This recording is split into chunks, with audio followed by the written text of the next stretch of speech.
বিসমিল্লাহির রহমানির রহিম। ঈদের দিনকুর হয়ে একটা আমল আছে, যে আমলগুলা কিছু সুন্নত এবং কিছু আদব এইগুলার থেকে, আর এইগুলা যদি আদায় করেন তাহলে ঈদের নামাজ কিংবা তো ঈদের দিন আপনার খুবসুরতি হিসাবে যাইব, আর পুরা আপনি সওয়াব পাইয়া যাইবা। আর এলা হইল গিয়া 14টা আদব যেগুলো আপনার সামনে হয়। 1 নম্বর যেটা হইল গিয়া ঈদের রাইত ইবাদত করা। ঈদের রাইত পুরা জাগিয়া ইবাদত করা, এটা হইল গিয়া আপনার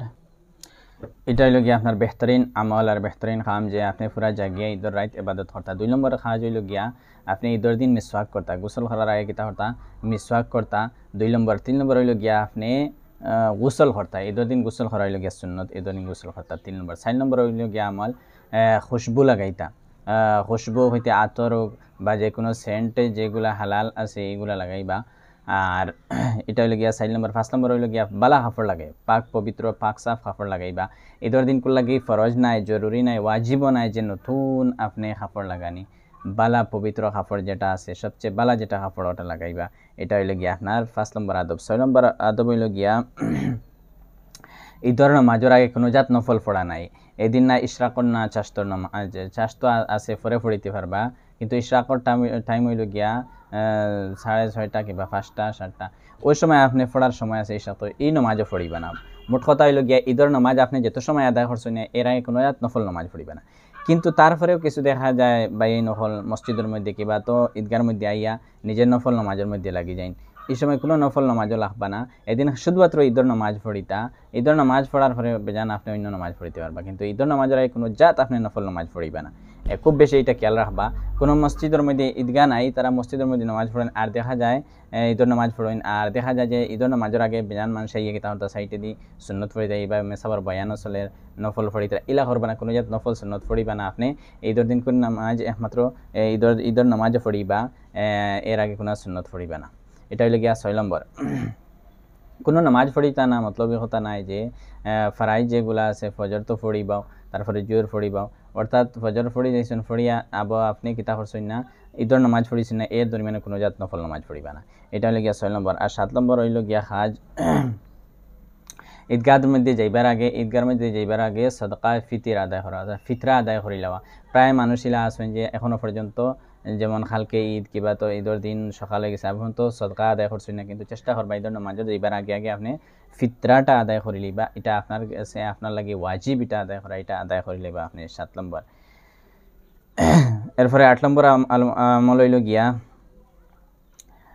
ঈদগার মধ্যে যাইবার আগে কোনো একটা মিঠা জিনিস খাওয়া, কোনো মিঠা জিনিস আপনি খাইবা ঈদগার মধ্যে যাইবার আগে। এটা লাগে ঈদুল ফিতরের লাগে, অর্থাৎ রোজার ঈদর লাগিয়ে আপনি কোনো যেমন খাজুর বালা কোনো মিঠা জাতীয় কোনো বস্তু আপনি খাইতে পারবা। এটা হইল গিয়া 8 নম্বর। আর 9 নম্বর আমল হইল গিয়া ঈদের নামাজের লাগি ঈদগার মধ্যে যাওয়াটা বেহতর। ঈদগার মধ্যে নামাজ পড়া বালা।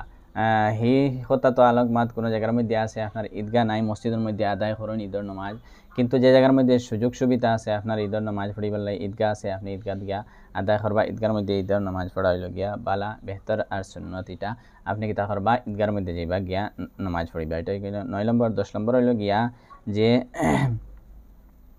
ঈদের নামাজের লাগে আপনি যত বেশি বা সকাল সকাল আপনি যাইতে পারেন, যত বেশি আগে যাইতে পারেন তত বেহতর, তো বালা। কিন্তু বহুত বাইন হল দেখা যায় যে ঈদের একটা নামাজ ওগুলো তো গিয়া এক রাকাত পাইন না, কিবা তো ঈদের নামাজ শুরু আর শেষ হয়ে গেছে, সালাম ফিরে লিখছেন ওই সময় গিয়া হাজির হইন। ইলা করবা না, চেষ্টা করবা যাতে ঈদের দিন আপনি সকাল সকাল আপনি উঠে যাবা, উঠে তৈয়ারি করবা, ফজর নামাজ পড়িয়া আপনি ঈদের নামাজ লাগে তৈয়ারি হইয়া সকাল সকাল আপনি বারে যাবা। এটা হইল গিয়া আপনার 10 নম্বর। 11 নম্বর হইল গিয়া আপনার আটিয়া যাইতা, যদি ফারইন তাহলে বেহতর হইল গিয়া সওয়াবর কাজ হইল গিয়া আপনি পেদল আটিয়া যাইতা। আপনি এখান তো মনে করেন বহুত দূর যদি যাইন না গাড়িয়ে তাহলে নামাজ ফাইতে নাই তাহলে তলাক মাত আপনি গাড়ি যাইবা। আর যদি দেখা যায় না নামাজ ফাইলে বা আপনি দাঁড়া আছে করিব আছে ঈদগাহ, তাহলে আপনি পেদল আটিয়ে যাইবা। এটা হইল গিয়া বেহতর আমল। আর 12 নম্বর আমল হইল গিয়া ঈদের নামাজের লাগে যে সময় আপনি যাইবা রাস্তার মধ্যে তাকবীর হইয়া যাইবা, আল্লাহু আকবার লা ইলাহা ইল্লাল্লাহ আল্লাহু আকবার ওয়ালিল্লাহিল হামদ। এটা আপনি তাকবীর হইবা, এটা তাকবীর হইয়া যাইবা। যদি রোজার ঈদ হয় অর্থাৎ ঈদুল ফিতরের নামাজ হয় তাহলে মনে মনে হইতা, দিলে আপনি তকবির দিতা। আর যদি নামাজ হয় অর্থাৎ বকরা ঈদ হয়, ঈদ জোহা হয়, তাইলে বড় করে আপনি তকবির হইয়া হইয়া রাস্তা বাই দিয়ে আপনি যেতে দেখো কা এই তকবির হওয়ার মধ্যে বহুত বড় ফায়দা আছে, ফাজিলত আছে হতা যে কিতা আপনি যে সময় তকবির কইলা হওয়ার পরে রাস্তাঘাটের সময় যাইতা তখন রাস্তার জিনিসগুলা গাছগাছালি বা ইত্যাদি সব কিছু আপনার ব্যাপারে সাক্ষী থাকার কিয়ামতের দিন সাক্ষী দিব যে বন্দা এই রাস্তা বাই গেছে এবং তকবির হয়েছে, আর সাক্ষী আর গোয়াহি দিয়ার আল্লাহর হাতে সাক্ষী এবং গোয়াহি দিব, যার কারণে আপনার মাগফিরাত হইতে পারে। গতিকে তকবির পড়িবা, তকবির হইবা। এটা বহুত কোনো মানুষ আছেন বাড়িতেই বার হয়েছেন, কোনো 2-4 জন বার হয়েছেন গফরি হরি হরি মসজিদের মধ্যে, গফরি হরি হরি আপনার ঈদগার মধ্যে ইলা করবা না। যতটুকু পারেন আপনি তকবির ফড়ি ফড়ি ফড়ি ফড়ি আপনি ঈদগার দিকে দিয়ে যাইবা, কেবল তো মসজিদের মধ্যে যাইবা যে জায়গার মধ্যে আপনি নামাজ পড়েন ঈদের নামাজ। এটা হইল গিয়া 12 নম্বর। 13 নম্বর আমল হইল গিয়া যে রাস্তা বাই মধ্যে যাইবা আইতে অন্য রাস্তা বাই দিয়ে আইতা। আপনি যে রাস্তার দিকে দিয়ে যাইতা আপনি ঘুরি আইতে অন্য রাস্তা বাই আপনি আইতা। এইরকম কাজ নবীজি করছেন। গতিকে আমরা লাগি এরকম করা দরকার। যদি এলা সুযোগ থাকে না খের এক রাস্তা বাই গেছেন আর রাস্তা বাই আইতা একই রাস্তা, তার কোনো রাস্তা নাই, তাহলে কোনো অসুবিধা নাই। যদি এলা সুযোগ সুবিধা থাকে তাহলে এই ধরনের মাঝে লাগে এক রাস্তা বাই যাইবা, আপনি ঘুরি আইতে অন্য রাস্তা বাই আইবা। এই হইল গিয়া 13 নম্বর। আর 14 নম্বর আমল যেটা হইলো এটা হইল গিয়া আপনার জিয়ারত। এই ঈদের দিন করে আদব হইল গিয়া আপনি কিতা করবা, যে সময় আপনার রিশতেদারের লগে মুলাকাত করা যায় ওই সময় করে একটা আদব হইল গিয়া বেহতরিন আমল হইল গিয়া আপনি কবর জিয়ারতও করবা।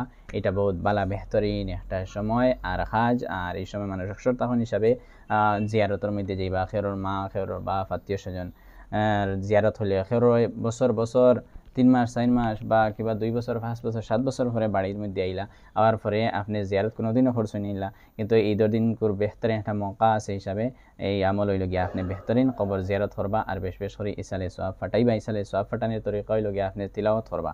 তিলাওয়াত করে আল্লাহর কাছে দরবা আমি যে তিলাওয়াত করছি কিন্তু ইসালে সোয়াব নি আল্লাহ আমার মার কিবা বাপর কিবা সাসার কিবা বাতিজার কিবা তো আপনার দাদার কিবা নানা নানির বিভিন্ন আপনার সম্পর্কিত মায়ার মহাব্বতার মানুষ সকল আছেন, তারা রুহর মধ্যে নিয়ে আল্লাহ পৌঁছাইয়া দেও ও কথা আপনি দোয়া হইলা। এই হইল গিয়া 14টা আমল এই ঈদের দিন করে। আল্লাহ তালা আমরা রেখোয়ানাতে বেশ বেশ আমলের তৌফিক দিতা। আমিন ইয়া রাব্বাল আলামিন।